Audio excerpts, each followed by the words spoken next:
Bonjour et bienvenue dans ce premier épisode, le Tour au Pays des Tours 2017. Nous sommes toujours à Düsseldorf. Voici le programme. L'œil du pro par Gilles Demenghi. Les indispensables avec le speaker du village départ. Un tour de passe-passe dans l'image du jour.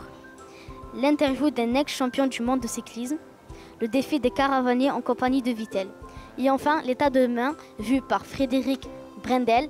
Et on retrouvera Sophie pour voir si elle a toujours trouvé son allemand. Place au générique.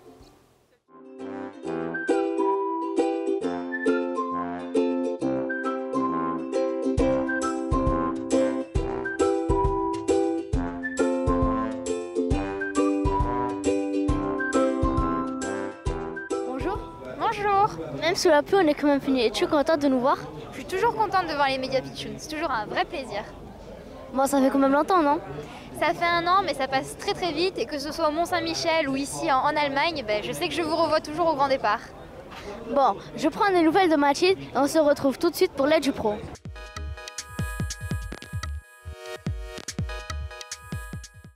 Bonjour. Bonjour, Pouvez-vous vous présenter? alors Gilles Demenghi, je suis journaliste à France Bleu et je commande donc la course pour l'antenne de France Bleu sur le Tour de France.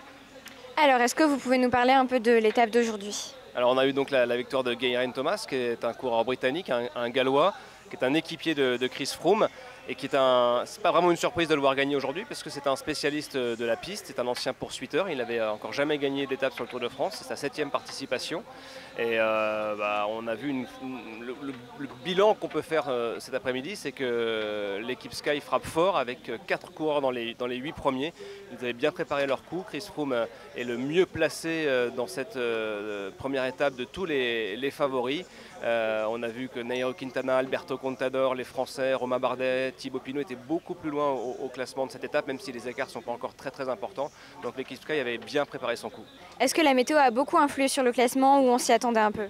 Non, je ne pense pas que la météo ait beaucoup joué parce que c'était la même pour tout le monde. Alors peut-être pour Tony Martin, parce que c'est vrai que Tony Martin c'était quand même le grand favori, l'Allemand, qui est multiple champion du monde de contre-la-montre. Sauf qu'il avait dit avant le départ de cette étape, s'il pleut, ne comptez pas sur moi. Je pense qu'il ne voulait pas prendre trop de risques, même si je crois qu'il fait le 4e temps, donc c'est quand même pas mal du tout. Mais peut-être que sur le sec, Tony Martin aurait été plus proche, voire vainqueur de cette étape. Mais globalement, concernant les favoris, on voit que tout le monde a été prudent pour ne pas chuter. Alejandro Valverde a chuté, il risque d'abandonner le tour. L'idée pour les favoris, c'était surtout de ne pas chuter, d'assurer, parce que la route est encore longue jusqu'à Paris. Quel avait été votre favori? Moi, c'était clairement Tony Martin que je plaçais parmi les favoris. Il y avait également le Suisse Stefan Kung et qu'on voit qu'il est à la 2e place. Donc lui, il a été au rendez-vous. Geraint Thomas, c'est vrai qu'on ne l'avait pas forcément cité, mais de le voir gagner, finalement, c'est pas une surprise. D'accord, merci beaucoup. Merci à vous. Ce matin, une voix qui résonnait au village. Savons-nous vraiment qui est cet homme? Bon, je crois que Daniel a plus d'informations que nous. On le retrouve avec lui. Place aux indispensables.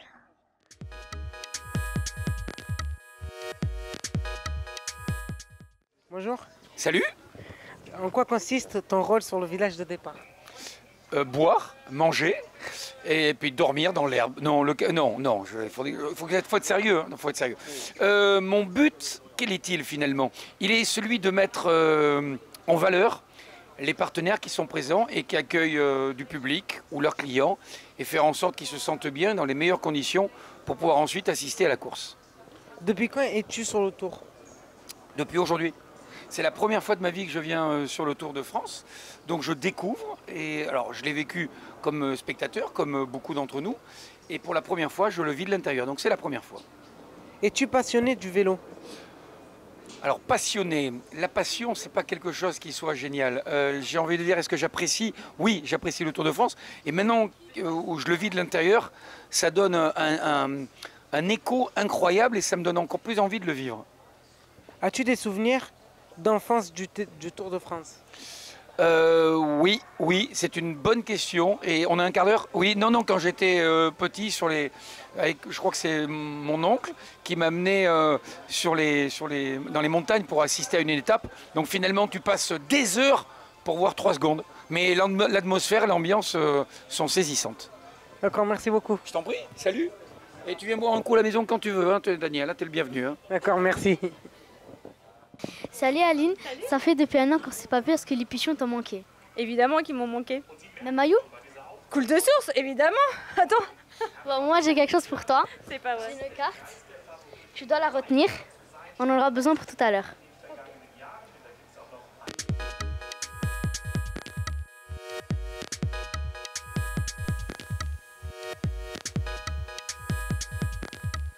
À tout le monde. Ok, maintenant tu la signes s'il te plaît. Allez, signe-la. Qui est la plus sympa du groupe? Ou le plus sympa? C'est toi? Ouais. C'est marrant. Par contre sur Fort Boyard ils embauchent en ce moment. Regarde bien, on la perd. C'est à toi ou pas? C'est pas à toi. C'est pas à toi, pardon, excuse-moi. Ça le devient, on va le refaire. Prends-en une au hasard, vite. Ça c'est la même, non? Ouais, on va le refaire, Elle est là. Mais non, signé de sa main, il n'y en a qu'une. Ça c'est à toi, non? Tu la prends comme ça, tu la mets dans le milieu, tu dis remonte et remonte. Prends-en une autre au hasard, vite. Ça c'est la tienne, on va le refaire. Et... Non, c'est le talent. Regardez bien. Arrête, il y en a plusieurs. Ça c'est à toi, si tu la prends, tu la mets dans le milieu, comme ça, tu lui dis remonte, comme ça elle remonte. Si elle remonte, on la perd ici, on coupe le jeu, on récupère le jeu et on fait ça, regardez bien les gens. Non. Elle est coincée. Je crois que c'est la bonne. Check. Putain. Oh là là. Machine. Allez, bon après-midi. Merci. Merci pour ce petit surnom, passe-partout. Bon, puisqu'on est là, où est la carte?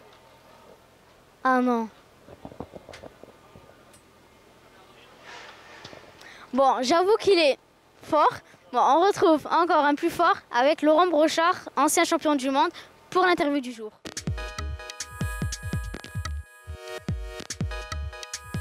Bonjour Laurent, comment vas-tu depuis le Tour du Lot-et-Garonne?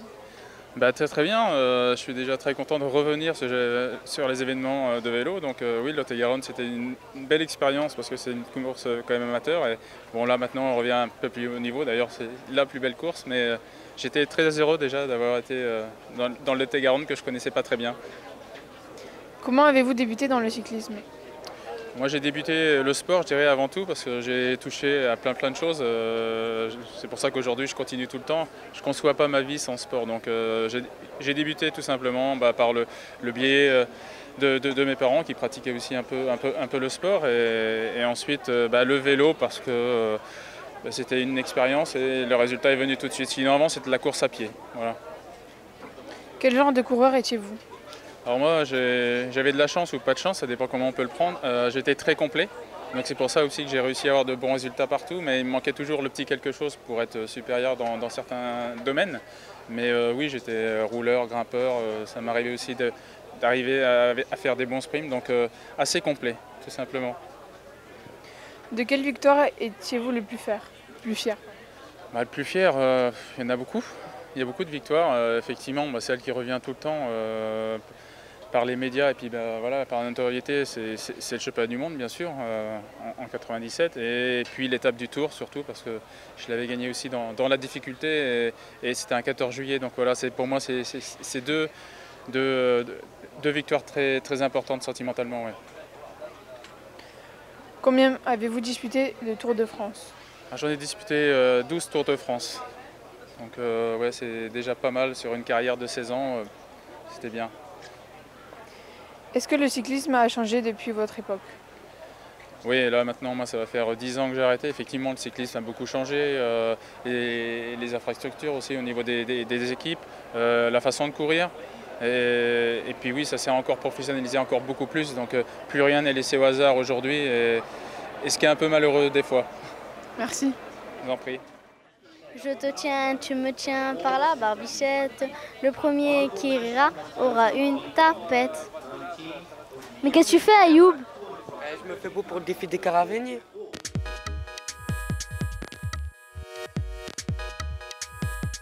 Bonjour. Bonjour. Avoir la fringale. Avoir faim. Oui. Boucher un trou. C'est quand il y a un écart devant, il faut remonter au niveau des coureurs qui sont devant. Oui, c'est ça. Descendre un caisse à savon. J'ai pas compris. Descendre une caisse à savon. Descendre une caisse à savon?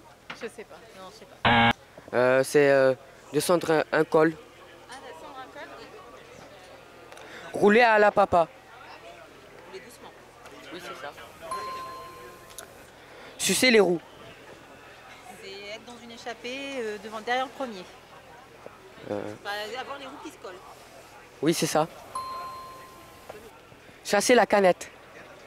Chasser la canette, c'est aller chercher les bidons au niveau de la voiture, non? Oui, c'est ça. Manger de la luzerne. Manger de la luzerne? C'est rouler sur le bas-côté? Non. Mettre la barbiche. Et on ne sait pas ce que c'est alors la luzerne? Mais je peux pas vous le dire. Faut pas me dire, d'accord. Mettre la barbiche. Je sais pas, gagner l'étape avec un gros écart?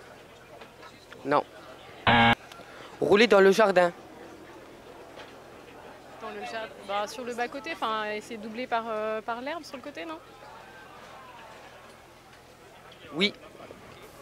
Avoir les mains en cocotte.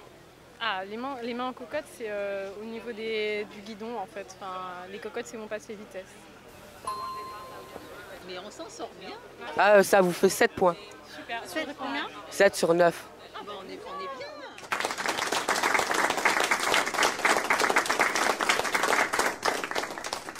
Bonjour Marion, est-ce qu'on t'a manqué? Bonjour Ferial, oui tu m'as beaucoup manqué, vous tous d'ailleurs, et c'est la seule raison pour laquelle je suis revenue cette année.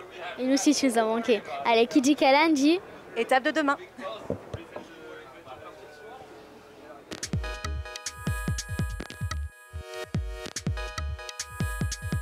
Bonjour Frédéric, peux-tu nous présenter l'étape de demain? Alors demain, c'est traditionnel, c'est-à-dire au lendemain d'un contre-la-montre, c'est place aux sprinteurs. Et ça va être cadenassé, tous les coéquipiers des sprinteurs vont être en tête du peloton et on va dire imposer un rythme très soutenu. Alors il y aura peut-être des échappées au début, mais je pense franchement que ça ne peut pas échapper à un sprinter. Vous savez pourquoi? Parce que 1, il y a le maillot vert du sprinter. 2, celui qui gagne, s'il n'a pas perdu beaucoup de temps la veille avec les bonifications, il y a le maillot jaune. Et 3, il y a la victoire d'étape. Donc on imagine bien l'enjeu. C'est énorme pour eux. Donc on ne laisse partir personne et c'est place aux sprinteurs. Et quel est ton favori pour l'étape de demain? Alors forcément il faut un sprinter, forcément moi si on me demande de me donner un favori, je suis obligé de laisser parler le cœur. Donc Arnaud Démare évidemment, Arnaud Démare pour le cœur parce que je pense qu'aussi il est fort en ce moment, qu'il a une belle équipe de la FDJ qui peut bien travailler avec lui. S'il faut aller chercher sur un autre coureur, je dirais peut-être André Greppel, voilà, l'Allemand.